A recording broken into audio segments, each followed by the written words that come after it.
ಕೇವಲ 3 ಜನ ಯುವಕರು ಒಂದು ಇಡೀ ಕಟ್ಟಡದ ಮೇಲೆ ದಾಳಿ ಮಾಡಿ ಬ್ರಿಟಿಷ್ ಸಾಮ್ರಾಜ್ಯದ ಅಡಿಪಾಯವನ್ನೇ ಅಲ್ಲಾಡಿಸಿಬಿಡ್ತಾರೆ ಅಂದ್ರೆ ನಂಬುಕೆ ಆಗುತ್ತಾ?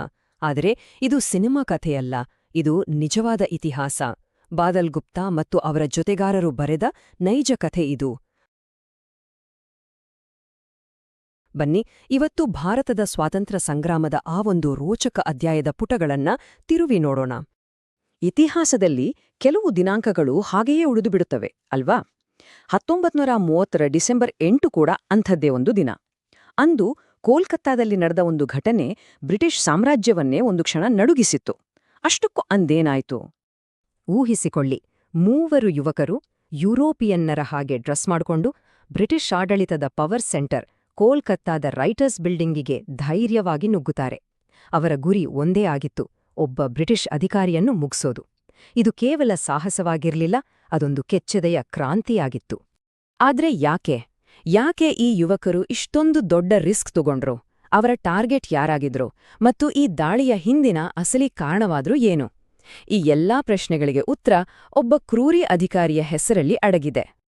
ಅವರ ಗುರಿ ಯಾರೋ ಸಾಮಾನ್ಯ ವ್ಯಕ್ತಿಯಾಗಿರ್ಲಿಲ್ಲ. ಆತ ಕರ್ನಲ್ NS ಸಿಂಪ್ಸನ್, ಕಾರಾಗೃಹಗಳ ಇನ್ಸ್ಪೆಕ್ಟರ್ ಜನರಲ್. ಅಂದ್ರೆ ಬ್ರಿಟಿಷ್ ಆಡಳಿತದ ಅಡಿಯಲ್ಲಿ ರಾಜಕೀಯ ಕೈದಿಗಳನ್ನ ಕಂಟ್ರೋಲ್ ಮಾಡ್ತಿದ್ದ ಅತಿ ಪ್ರಮುಖ ಅಧಿಕಾರಿಯಾಗಿದ್ದ. ಸಿಂಪ್ಸನ್ನನ್ನೇ ಯಾಕೆ ಆರಿಸಿದ್ರು ಅನ್ನೋದಕ್ಕೆ ಒಂದು ಬಲವಾದ ಕಾರಣ ಇತ್ತು. ಆತ ಜೈಲಿನಲ್ಲಿದ್ದ ಭಾರತೀಯ ಸ್ವಾತಂತ್ರ್ಯ ಹೋರಾಟಗಾರರ ಮೇಲೆ ಅಮಾನವೀಯ ಮಾಡಿ ದೌರ್ಜನ್ಯ ನಡೆಸ್ತಿದ್ದ. ಹಾಗಾಗಿ ಈ ದಾಳಿ ಅನ್ನೋದು ಕೇವಲ ಒಂದು ಹತ್ಯೆಯಾಗಿರ್ಲಿಲ್ಲ, ಅದು ಬ್ರಿಟಿಷರ ಕ್ರೂರ್ಯಕ್ಕೆ ಕೊಟ್ಟ ನೇರ ಉತ್ತರವಾಗಿತ್ತು. ಹಾಗಿದ್ರೆ ಬ್ರಿಟಿಷ್ ಆಡಳಿತದ ಹೃದಯ ಭಾಗಕ್ಕೆ ನುಗ್ಗಿ ಇಂಥದೊಂದು ಸಾಹಸ ಮಾಡಿದ ಆ 3 ವೀರರು ಯಾರು? ಅವರೇ ಬಿನಾಯ್ ಬಸು, ಬಾದಲ್ ಗುಪ್ತಾ ಮತ್ತು ದಿನೇಶ್ ಗುಪ್ತಾ. ಇತಿಹಾಸದಲ್ಲಿ ಈ 3ರನ್ನು ಬಿನಾಯ್, ಬಾದಲ್, ದಿನೇಶ್ ಅನ್ನೋ ಕ್ರಾಂತಿಕಾರಿ ತ್ರಯರು ಅಂತಾನೆ ಗುರುತಿಸಲಾಗ್ತದೆ. ಇವರು ಬೆಂಗಾಲ್ ವಾಲಂಟಿಯರ್ಸ್ ಅನ್ನೋ ಸಂಘಟನೆಯ ಸದಸ್ಯರಾಗಿದ್ರು. ಈ 3ರಲ್ಲಿ ನಮ್ಮ ಇವತ್ತಿನ ಕಥಾನಾಯಕ ಈ ತಂಡದ ಅತ್ಯಂತ ಕಿರಿಯ ಸದಸ್ಯ. ಆತನ ಹೆಸರು ಬಾದಲ್ ಗುಪ್ತಾ.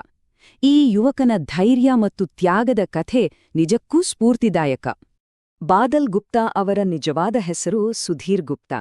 ಅವರು 1912ರಲ್ಲಿ, ಈಗ ಬಾಂಗ್ಲಾದೇಶಿದೆಯಲ್ವಾ, ಅಲ್ಲಿನ ಬಿಕ್ರಂಪುರದಲ್ಲಿ ಜನಿಸಿದ್ರು. ತುಂಬಾನೇ ಚಿಕ್ಕ ವಯಸ್ಸಿನಲ್ಲಿ ಬೆಂಗಾಲ್ ವಾಲಂಟಿಯರ್ಸ್ ಎಂಬ ಕ್ರಾಂತಿಕಾರಿ ಸಂಘಟನೆಯನ್ನು ಸೇರಿ ದೇಶಕ್ಕಾಗಿ ತಮ್ಮನ್ನೇ ತಾವು ಅರ್ಪಿಸಿಕೊಂಡಿದ್ರು. ಆ ರೈಟರ್ಸ್ ಬಿಲ್ಡಿಂಗ್ ಮೇಲೆ ದಾಳಿ ನಡೆಸಿ ವೀರಮರಣವನ್ನಪ್ಪಿದಾಗ ಬಾದಲ್ ಗುಪ್ತಾ ಅವರ ವಯಸ್ಸು ಎಷ್ಟಿತ್ತು ಗೊತ್ತಾ? ಕೇವಲ 18 ವರ್ಷ. ಹೌದು, ಜಸ್ಟ್ 18ನೇ ವಯಸ್ಸಿನಲ್ಲಿ ಅವರು ದೇಶಕ್ಕಾಗಿ ತಮ್ಮ ಪ್ರಾಣವನ್ನೇ ತ್ಯಾಗ ಮಾಡಿದ್ರು. ಸರಿ, ಸಿಂಪ್ಸನ್ನನ್ನ ಕೊಂದಾಯ್ತು, ಆಮೇಲ್ನಾಯ್ತು? ಆ 3 ಅಲ್ಲಿಂದ ಸುಲಭವಾಗಿ ತಪ್ಪಿಸ್ಕೊಳ್ಳೋಕಾಯ್ತಾ? ಇಲ್ಲ, ಖಂಡಿತ ಇಲ್ಲ. ಆಗ ಶುರುವಾಗಿದ್ದೇ ಇತಿಹಾಸ ಪ್ರಸಿದ್ಧ ಬಾಲ್ಕನಿ ಕದನ. ಸಿಂಪ್ಸನ್ನ ಹತ್ಯೆಯ ನಂತರ ಬಿಲ್ಡಿಂಗ್ನಲ್ಲಿದ್ದ ಬ್ರಿಟಿಷ್ ಪೊಲೀಸರು ಈ 3ರನ್ನ ಸುತ್ತುವರೆದ್ರು. ಆಗ ಆ ಕಟ್ಟಡದ ಬಾಲ್ಕನಿಯಲ್ಲಿ ಎರಡೂ ಕಡೆಯವರ ನಡುವೆ ಭೀಕರವಾದ ಗುಂಡಿನ ಕಾಳಗ ನಡೀತು. ಇದನ್ನೇ ಇತಿಹಾಸದಲ್ಲಿ ಬ್ಯಾಟಲ್ ಆಫ್ ದ ಬಾಲ್ಕನಿ ಅಥವಾ ಬಾಲ್ಕನಿ ಕದನ ಅಂತ ಕರೆಯಲಾಗತ್ತೆ. ಸ್ವಲ್ಪ ಹೊತ್ತಲ್ಲೇ ಅವರ ಹತ್ರ ಇದ್ದ ಗುಂಡುಗಳು ಖಾಲಿಯಾಗೋಕೆ ಶುರುವಾದ್ವು. ಬ್ರಿಟಿಷರ ಕೈಗೆ ಸಿಕ್ಕಿಬೀಳೋದು ಖಚಿತವಾಯಿತು.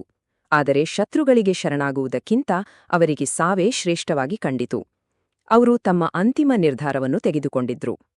ಆ ಕ್ಷಣದಲ್ಲಿ ಕೇವಲ 18 ವರ್ಷದ ಬಾದಲ್ ಗುಪ್ತಾ ತಮ್ಮ ಹತ್ತಿರ ಇದ್ದ ಪೊಟ್ಯಾಷಿಯಂ ಸೈನೈಡ್ ಸೇವಿಸಿ ಅಲ್ಲೇ ಸ್ಥಳದಲ್ಲೇ ಪ್ರಾಣತ್ಯಾಗ ಮಾಡಿದ್ರು. ಶತ್ರುಗಳ ಕೈಗೆ ಸಿಲುಗುವ ಬದಲು ಹುತಾತ್ಮರಾಗೋದನ್ನೇ ಆಯ್ಕೆ ಮಾಡಿಕೊಂಡ್ರು. ಅವರ 2 ಸಹಚರರೂ ಅದೇ ದಾರಿಯನ್ನ ಹಿಡಿದ್ರು. ಬಿನೋಯ್ ಮತ್ತು ದಿನೇಶ್ ಇಬ್ಬರೂ ತಮ್ಗೆ ತಾವೇ ಗುಂಡು ಹಾರಿಸ್ಕೊಂಡ್ರು. ಬಿನೋಯ್ ಆಸ್ಪತ್ರೆಯಲ್ಲಿ ನಿಧನರಾದ್ರೆ ದಿನೇಶ್ ಬದುಕುಳಿದ್ರು. ಆದ್ರೆ ಅವರನ್ನು ಬ್ರಿಟಿಷರು ವಿಚಾರಣೆ ನಡೆಸಿ ಗಲ್ಲಿಗೇರಿಸಿದ್ರು. ಒಟ್ಟಿನಲ್ಲಿ ಆ 3ರಲ್ಲಿ ಯಾರೂ ಶರಣಾಗಿಲ್ಲ. ಅವರ ಬಲಿದಾನ ವ್ಯರ್ಥವಾಗಿಲ್ಲ.